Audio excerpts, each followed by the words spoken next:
Yeah. Yeah. Ito ang melon niya. Never salad ba ya?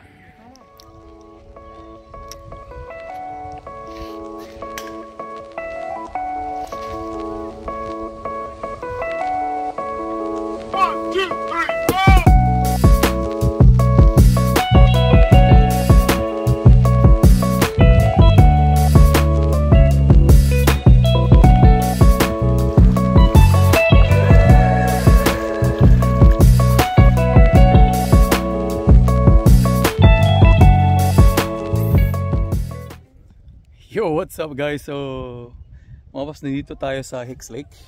Yan. So, yun, cloudy pa rin.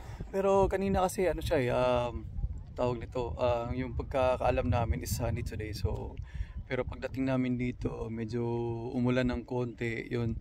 And then, pero hindi naman grabe, parang ano lang, konting patak lang. Pero yun, ngayon medyo bumalik na naman siya, pero yun, lumabas yung araw kanina, pero nagtago na naman sa mga ulap. So yan, so nandito tayo sa gitna ngayon.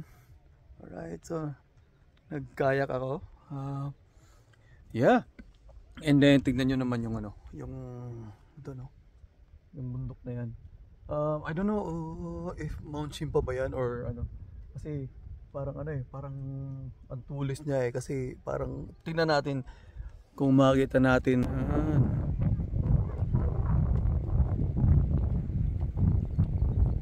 Oh, parang Mount Shim ata yan kasi nakaakyat na kami dyan sa bundok na yan. Yan talagang napakataas niya. Pag nasa taas na kayo niya ng bundok na yan, yung mga sasakyan parang mga ano na lang, mga ants. Parang mga langgam na lang. Ang liliit.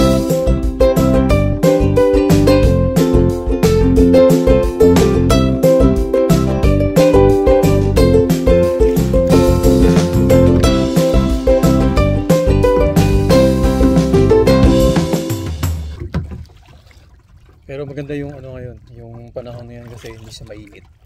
So, hindi mo na kailangan mag-sunblock, sunscreen kasi na siya, cloudy. So, hindi naman din kasi masyadong malamig. So, tama lang.